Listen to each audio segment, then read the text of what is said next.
Hello, Shining Ones. Magus here. I just finished today's video and it's powerful. I'm going to ask you, it's 20 minutes. Don't miss 1 second of this. I share the magic and miracles and testimonies of partnering with the Magi. The word magic was named after the Magi. And so there is power in partnering with them, but you also have to partner with that pure spirit. And so I talk about some spirits that are in the world that aren't pure, but that they call God, they call pure. And I just noticed as I was going through this, I did misspeak when we're talking about partial birth abortion. And so I wanted to actually read it from an official site of what it is. And it is important you see this. So there's trigger warnings. We talk about a lot of heavy stuff in this, but it's to get you to that pure spirit. But it says, what is partial birth abortion? It is the term Congress has used to describe a procedure. The doctor delivers a substantial portion of the living child outside his mother's body. The entire head in a head first delivery or the trunk past the navel in a feet first delivery, then kills the child by crushing his skull. That is the most evil thing I've ever heard of in my life, and especially being present when my children were born. When my daughter's head popped out and she let out that little feminine squeal, tears were literally flowing down my face. I couldn't control it, my friends. When my son was born, I just wept and cried. It was such a holy, beautiful thing. I would do anything to protect them. And to think of someone being able to see that child and their little fingers and toes and the sweet sounds they make and crush their skull, my mind can't conceive it, my friends, because I'm not of that spirit. And if you want to work in Magi magic and that protection, that provision that I talk of, you need to see the evil spirits that are ruling in these different countries and states and governments and entertainment and education and even in our hospitals and churches. My friends, you need to see it. Zarathustra said, look with plain eyes. I promise you, this isn't an easy video, but it'll change your life. You'll be introduced to that all good spirit, that loving spirit, and you'll partner with the Magi. And there ain't nothing more beautiful than that. So enjoy, guys. I love you. What is going on, Shining Ones? Magus here on a beautiful day. I'm still flying high from yesterday. If you didn't see yesterday's video, I'll just give you a quick recap. I saw magic and miracles. My spirit guides protected me so good. I was backing out of a parking space at the grocery store, getting ready to. I just put it in reverse, and my spirit guide said, put it back in park. You don't want to get sued on this perfect day that you're having. And so I just listened. I put it back in park, took my foot off the brake and looked around. And just a moment later, this little crappy car just shot right behind me fast. Like he saw my reverse lights trying to get hit. And I said, if you're pulling a scam like that, that was the perfect car. It was a hunk of junk. And I said, I'm going to watch him for a second. It wasn't 30 seconds later. He went down the next aisle. Some lights come on and he's right in front of it. Got hit, my friends. It's just a scam. My spirit guides protected me. The Magi that were, are, and shall be. And I want to show you guys how to connect to the Magi. We are Zoroastrians. We are the Magi. The word magic was named after the Magi. And so when you connect with a lineage, an ancestry that ancient, I just got chills through my whole body. Oh my God. My friends, it's pure magic and it's powerful. I share with you guys testimony after testimony of magic, but it's got to get to a place where it's beyond head knowledge, where you're living it, you partner with it. My God, our holy prayer is Shem Vahu. The original spell of the Magi, Yatahu and Hashem Vahu. My friends, when you pray it, 1/3, you partner with the all good spirit. I'm feeling this today, guys. When 2/3 is prayed, you partner with the Magi that were, are, and shall be. The ones that have always got my back. My friends whispering in my ear, put that back in park. Don't you pull out of there, Magus. My friends, the ones that are with us and love us, where we can draw power from. My God, my God. Beautiful. I want to talk about, will you guys give me some time to put this together. My notes, I can't hardly read them. I get these downloads and ideas and I jot all over, but I want to preach it, and I want to keep you entertained, and I don't want you to click off because I know you need this message. But will you also give me the opportunity to look down at my notes and try to form these thoughts? My friends, because you need to see this. You know, I want to talk about Yata'ahu. And that prayer, it's said of that spell, that if the corporal world would hear it and hold it, they would be redeemed from their mortality. It's said of that prayer that it vanquishes your enemies. It's a spell of protection and provision. It's Asha actualized. You know, the whole goal of the Magi, and a lot of spiritual practices, they say this, but they don't know how to get to it. But it's union with your good, union with God good. It's a better life, a better world, a world not so absurd, where the perfect Creator's perfect idea is actualized, realized, Asha actualized. And my friends, that's what Yata'ahu is. And how do we speak our spells? There's a couple ways. One, how do I say this? You attune yourself to that frequency, that spirit, right? Where you match it. You take it into you. It becomes you. You become one with that Ahura Mazda. You become one with the Magi that were, are, and shall be, with that idea. And my friends, can I show you? Look at this. So here's the earth. Don't miss this. Do not turn me off. Stay to the end, please. Here's the earth. Man puts imaginary lines on it, and they'll call it different things, different states, different countries. And look at the people in those imaginary lines. They take on different skin color, different languages, different ways of acting and being. And that's just from imaginary lines. And even on a smaller scale, look at just America. And when you go into a state, it can be like a different world. The difference from New York, Texas, LA, New Orleans, I mean, they sound different. They look different. It's like they take on the spirit of that city, or the city takes on the spirit of the people. My friends, and they start to look like each other. My God, it's frightening. Go to LA and look at the people there. They have that spirit of LA. Their lips are sticking out and their butts are sticking out, and they got this attitude, and it's crazy. Go to Texas. They got this long draw, and they wear cowboy hats and boots, and go. Oh, I heard this listen to this. This will be so you can visualize it. I heard this, I can't remember where, but he is talking about how much he loved New York City. And he said it was like an entity, a spirit. And he was on the subway, and he saw the subways as veins. And he saw the people on it as the blood. Like all like-minded people, like they're all in it together. And the city reflected the people, which represented the blood. And my friends, I'll tell you, the world needs a blood transfusion. The world needs pure blood, because the world will always reflect the people. My friends, and do you know what?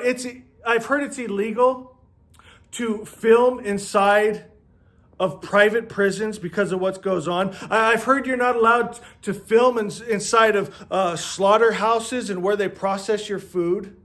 I know they don't let you film abortions, right? Just like Zarathustra said, they don't want you to look with plain eyes.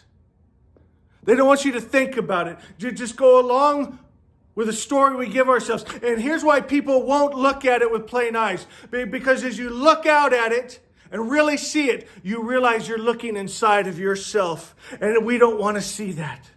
We don't want to look into the entertainment and Hollywood and see the real perversion that's in it, because we'll see the perversion in us. We are feeding that thing. We don't want to look too close at the governments and that war machine, my friends, because we'll see the hate inside of ourselves. And my God, there's such a strong, the only way I can describe it is like I've been in business meetings before.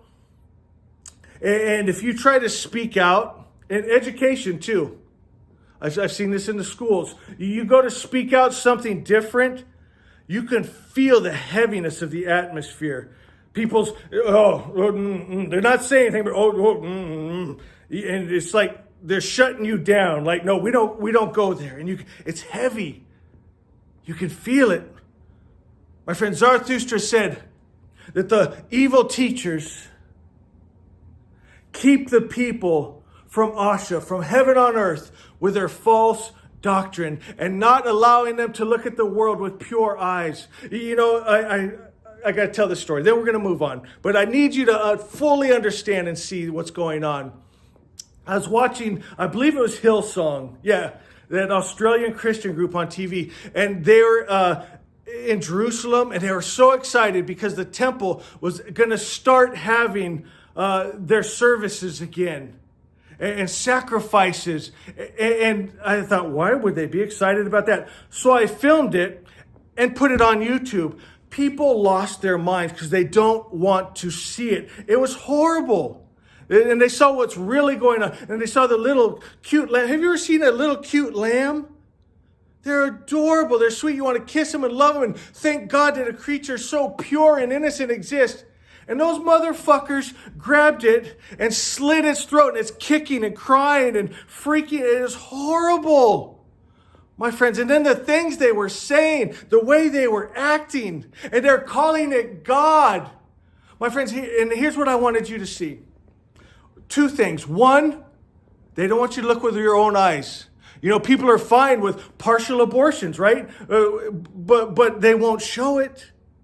Right, where they'll take all the baby out of the hoo-hoo, but leave the head in and slit its throat and its little fingers and feet kicking, and they don't want to look at it. Just bring me the billions of dollars it makes and shut the fuck up. My friends, the private prison systems, it's a money-making machine, and they try to keep those people in there. I'm not saying that might not be a bad idea. Some of those people are pretty bad. But their heart isn't to reform them. They make money off of them. My friends, it's just some of the atrocities that we could change if we'd just be reasonable. If we would, from a pure heart, pure blood, pure mind, try to help each other. We could make this a beautiful world. We could erase those false lines. What would we evolve into? What would we look like? What would we sound like? How beautiful would our language be? My God, my God. Grab your book, Asha.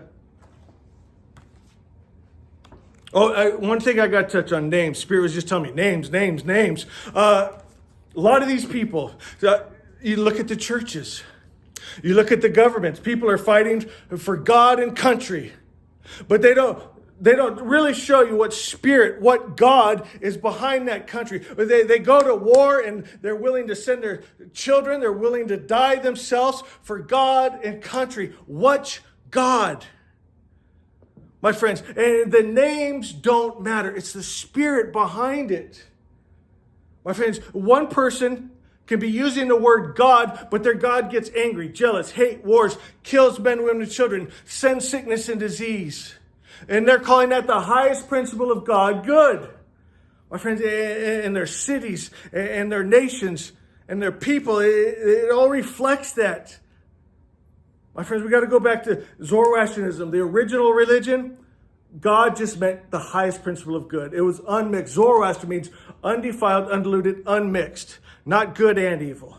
It's what we're shooting for, that highest good, because that's what we want to live in.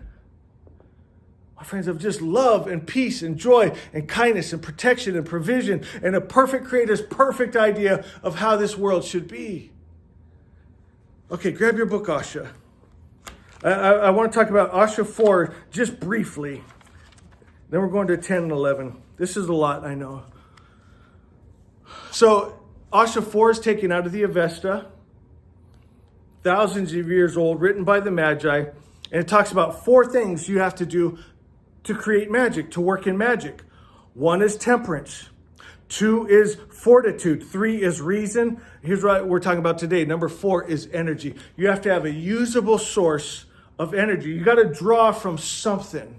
And so we're talking about, you can draw from land itself. Like you'll see different cults, they'll go to certain cemeteries where their ancestors have been buried because you can draw up from that energy, from that. Different cities have different energy. Like New Orleans is a great example.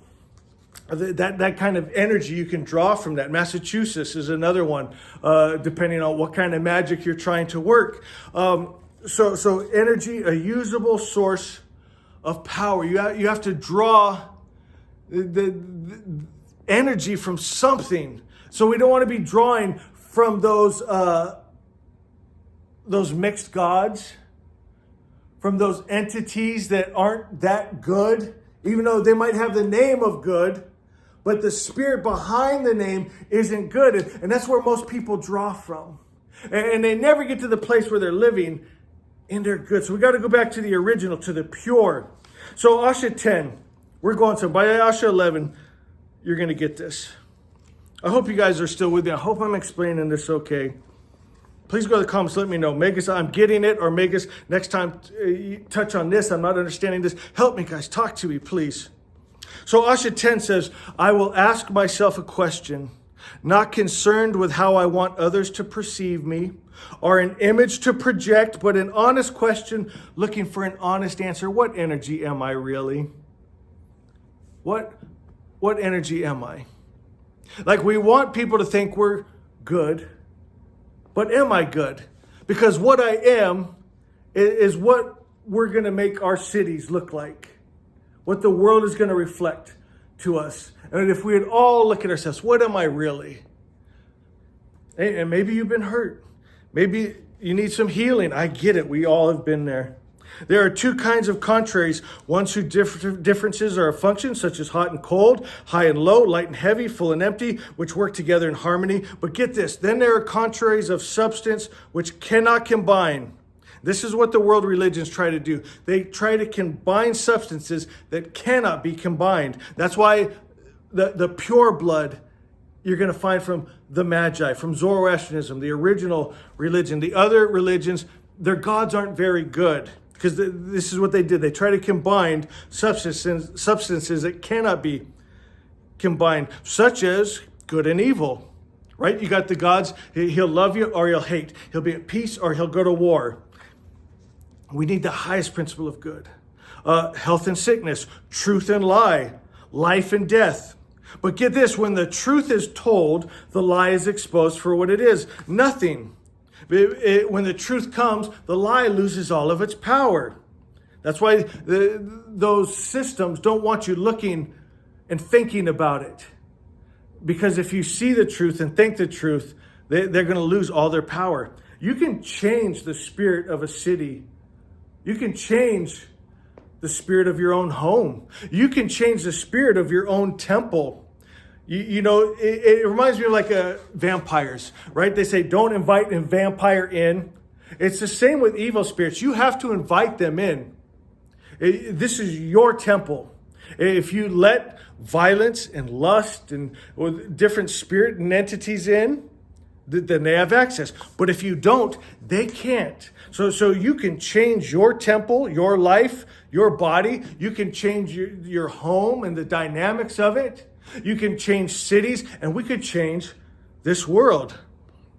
It says it's like turning on a light in a dark room. There's no big fight, right? The light just fills the room and the darkness is gone. When you align, when you stop letting those dark entities in and you hold light where they couldn't even come in, there's no fight. It's just how it is. It's cosmic law. So again, ask yourself, what energy am I? Am I love or hate? Do I bring peace or discord? Do I hold joy or trouble? Am I fearful and doubting? Take an honest look inside. What energy am I really?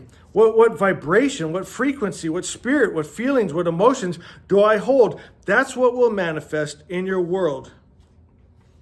Goes on to say, today, envelop yourself in God's idea. I am love. I am life. I am peace. I am joy. I am one with God good, and evil cannot enter me. Like, that's our spells we speak. We envision it and speak it. We know it. We become it. I am light, and this darkness out there shall not come into me. I'm divine. Life and health and sickness and disease dies when it touches me. I am the peace, and dis-ease and discord and depression cannot enter this vessel. Live consciously, good thoughts, good words, and good deeds. All right, Asha 11. I want to read through the whole thing, but I don't want to do too much. I don't want to lose you guys because I asked you to stay to the end, and so I won't take advantage of that. But Asha 11 says, I will release my own ideas to receive God's ideas. We got to release this false spirits that we've held. Maybe we were taught in our education, in our entertainment, in our governments, in our churches. But if they're not the highest principle of good, we got to set them down. It says, removing the corruption puts potentialities to their proper use. You must burn out the impurities to find true essence. Purity is a must. We must have pure blood to see a pure city. If your vessel is mixed with poison, pour it out. Fill it with pure substance.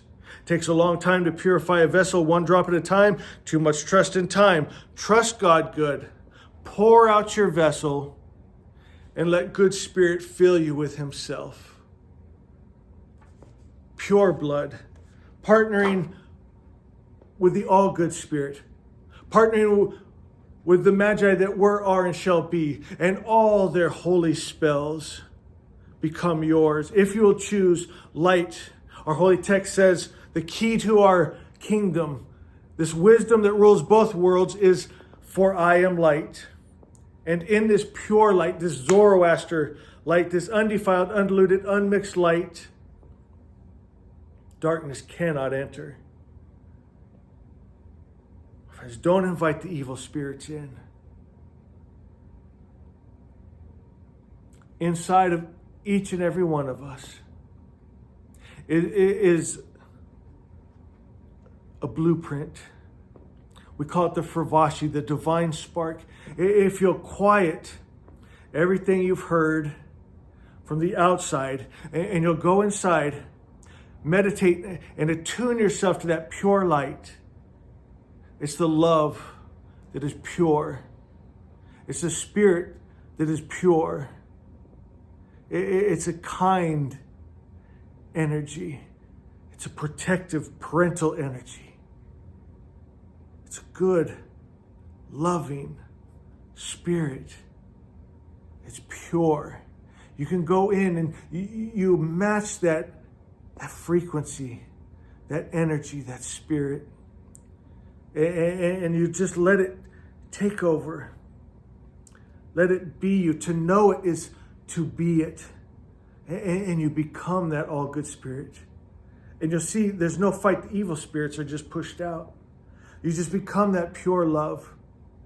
You become that forgiveness, that kindness, that joy, that peace, that beauty. That is what the Magi do. We bring truth and beauty to the earth. We are channels to bring truth and beauty to the earth. We bring the real. We bring the only thing that could come from the perfect Creator's perfect mind.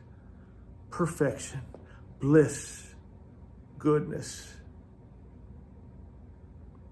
You know, this morning I woke up, first thing out of my mouth, Asha is, thank you, good spirit. Thank you, Magi. Thank you, family of light. I love you. I'm so grateful. And my beautiful friends, I know you know this, but I love to say it. I love you.